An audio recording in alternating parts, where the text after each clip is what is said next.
Our Heavenly Father, we are so grateful for this gathering at this time. We bless your name because this is your hand doing, this is your doing, this is your handwork.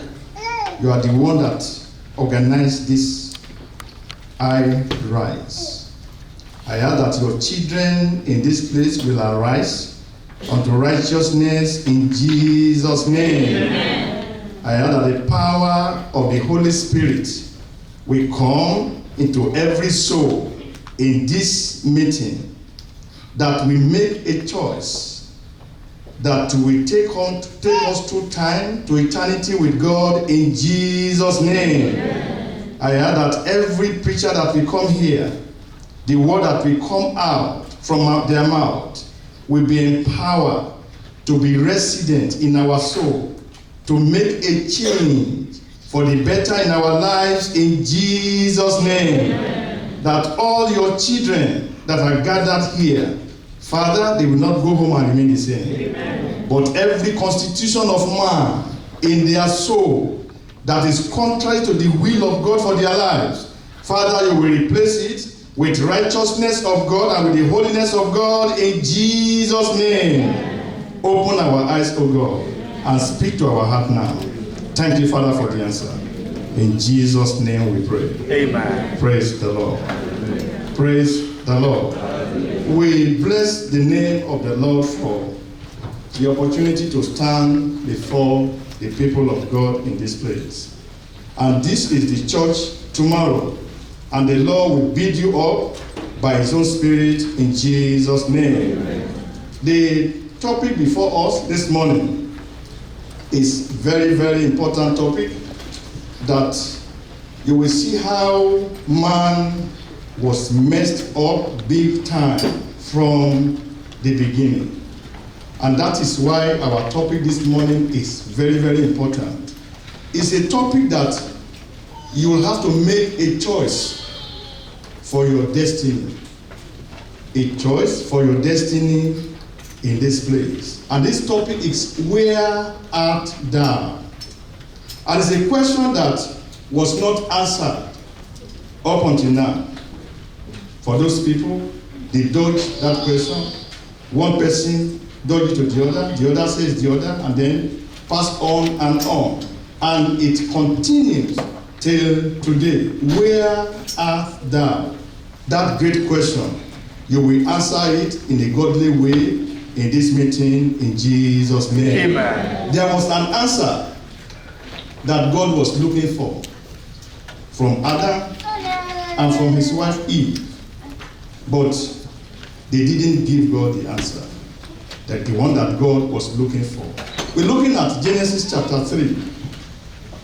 We read here from verses 1 to 7. Genesis chapter 3, we read from verses 1, let's read to verse 9.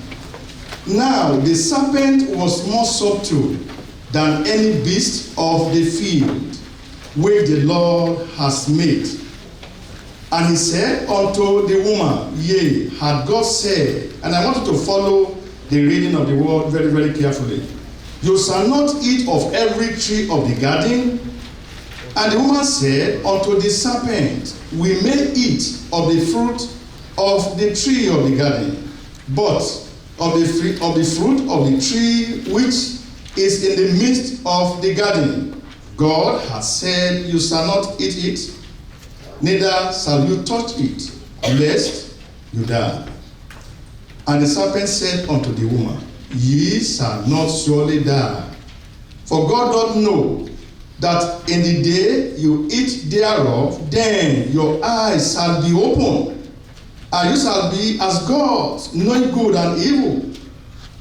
And when the woman saw that the tree was good for food, and that it was pleasant to the eyes, and a tree to be desired, to make one wise, she took of the fruit thereof, and did eat, and gave also unto her husband with her, and he did eat.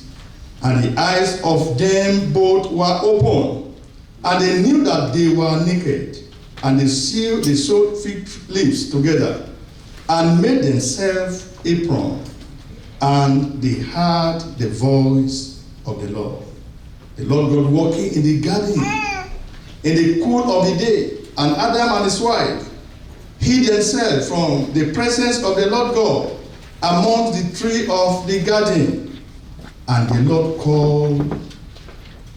God called unto Adam and said unto him, Where art thou? And that is where our question comes forth this morning. I pray you will answer this question aright before you leave here today in Jesus' name. Amen. You know, God asked this question. And if you can answer this question today aright, the way the Lord intended it to be answered, you will determine your destiny here. Your destiny for time and your destiny for eternity. And we see that this chapter is one of the most important chapters in the whole of the Word of God. Here we see the beginning of the great drama which is beginning enacted in the stage of human history. Here we find the divine explanation of the present falling of man. You will see that God put that man in the garden, beautiful garden. You can see how serene this area is. And that garden, the tree there, everything there was beautiful and holy. Remember, when God created Adam, Adam was created with age inbuilt into him. He was not created as a minute-old baby, or 1 day old baby, or 2 years old baby. He was created with, age inbuilt into him. All his senses were complete. His 32 teeth was complete already. Every sense of the body were completed at that time. So he was created as an adult. So he knew what he was doing. And as you see today, what brought forth this question? It was because God has put him in this beautiful garden. But we will see that as we continue, we see how man was messed up big time. I pray wherever you are this morning, the Lord will call you back home. Amen. Whatever is the constitution of man that is in your heart, the Lord will display that constitution and put his own constitution in your soul in Jesus' name. Amen. Here we learn of the subtle device of the enemy, the devil. Here we behold the utter powerlessness of man when divine grace and the light of God has not shined upon the heart of that man. Here we discover the spiritual effect of sin. Sin is so deadly. Sin is so evil. I pray you will not sin against God. Amen. I pray the fear of God that will make you to run away from sin. The Lord will grant you that fear from here today in Jesus' name. Amen. The Bible said that the fear of God is what? The beginning of wisdom. The beginning of wisdom. You want to have wisdom? You want to have more understanding than your teacher? What do? You fear God. Where you don't see anybody. You don't see Bro Henry there. You don't see Pastor Nini there. You don't see anybody there. You don't see Sister Lami there or anybody. You say, oh, because of God, I will not do evil. I will not sin against God. Joseph in Egypt, he said to Potiphar's wife, why will I do this evil and sin against God? So you can see here, look at the thought of God towards man. God created that man and put him in that beautiful garden. But man messed that garden up. Here we mark the universal tendency of human nature to cover their own sin, cover their nakedness with man's own devices, not with what God has designed for man. Adam ought to have sought out his maker even after he has sinned, and God was looking for him. Before God came down, he would have sought out his maker and said, my God, I have sinned against you. Do you know that if he took that route and first of all sought to God and said, God, you know what? You know that tree you asked me not to touch? I just touched it. Guess what? Divine favor would have taken over. Today, if there's any area that you need to confess to God, please don't leave here without confessing it. Because you will determine your destiny in this program. I pray you will determine a destiny for Christ in Jesus' name. Amen. Adam will have said, God, look, you put me in this beautiful garden. I have wickedly and willfully eaten of the fruit of which you have said I should not eat. And since that day I ate it, I can see myself, I am naked. You can see that even at that time, God was still looking for Adam. Where is this man? Where is his wife that I put here in this beautiful garden? And eventually, God has to remove them from that garden. The Lord will not remove you from his presence in Jesus' name. Amen. We look at our topic under 3 subtopics today, subheadings. We look at number 1, the temptation by the tempter. The temptation by the tempter. Actually 4 subheadings. Number 2, we look at the unanswered question. Where art thou? He passed it on to his wife. The wife passed it on to serpent. Number 3 is punishment for transgressor because the soul that sinned. What the Bible say about him? He shall die. So there's punishment for the transgressor. And then number 4 is the promised seed. And I put it under 3 subheading again. Number 1 is principle. Number 2 is practice. Number 3 is promise. Principle of God Almighty. The principle of God is to make man in his own image. God wants man to be holy as he is holy.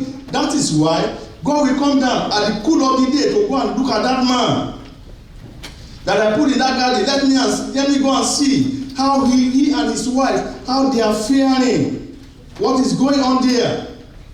So that is the principle behind the creation of man. The practice of man is man to violate the law of God. To say, I don't care, I just want to live my own life. And then we see the promise, which is the promised seed.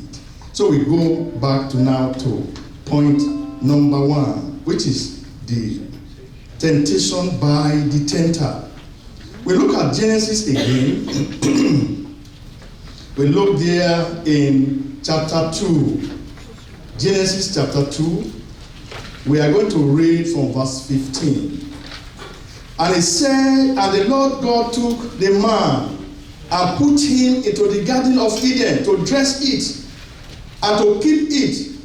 And the Lord God commanded the man, saying, of every tree of the garden thou mayest freely eat, of every tree of the garden. Look at it. Thou mayest freely eat, but of the tree of the knowledge of good and evil thou shalt not eat of it, for in the day that thou eatest thereof thou shalt surely die. The day you eat out of that fruit, what will happen? The man will die. That is where in Ezekiel, the Bible says that the soul that sinneth, what will happen to him? It shall die. Thou shalt surely die. Now, this death here is 2 deaths, 2 different deaths. One is spiritual, the other one is physical. God said the day you eat it, spiritually, what happened? You are dead. And then the physical death starts from there, from the day they ate that fruit. And you can see that day they eat this fruit, they were dead spiritually. That from that day. And that is why everyone born of a woman is dead spiritually. We are all sinners until we come to make a choice. And you can see that since that time, anywhere the gospel of Jesus Christ goes, guess what? It goes with a choice. You must make a choice. Anywhere the gospel travel, since this verse of the Bible, what accompanying it is a choice. And Somebody will say, why did God put that tree in the garden? Why can't God don't put that tree there and not let people and just put all the tree of life alone there? You know why? Because if God has given us the power of a choice, there must be something to choose from. Does it make sense? We cannot be given the power of choice and that there is nothing to choose from. That is why God put that there. Because God is omniscient, omnipresent. He knows all things, and he knew that they were going to do exactly what they did. But he's still going to put it there because he wants them to have a choice. That is why he didn't make us a robot. You see, it wouldn't have been good that God make us a robot. Then we will not be able to know who will actually serve God and who will not serve God. Because by control, remote control, you must serve God anyway. But God gave us a choice. And I'm telling you here now that we have come here to make eternal destiny. To make a choice of eternal destiny. Look at here in Revelation chapter 20 in verse 2. Revelation chapter 20. Look there in verse number 2. In verse 2 of Revelation 20, it says here, and he laid hold on the dragon, that old serpent, which is the devil and Satan, and bound him 1,000 years. He bound him 1,000 years. The tempter, the Lord will bind the tempter for your sake in Jesus' name. Amen. You know you have a choice. As people are coming here, men of God are coming here to give you the word of God, you have a choice. This is where it started from. This is Genesis chapter 2, verse 15, 16, and 17. That is where it started from. You must make a choice in life. And in every activity of life, you will see that you are faced with a choice every day. And the gospel is so wonderful. They preached it to my brother here. He accepted it.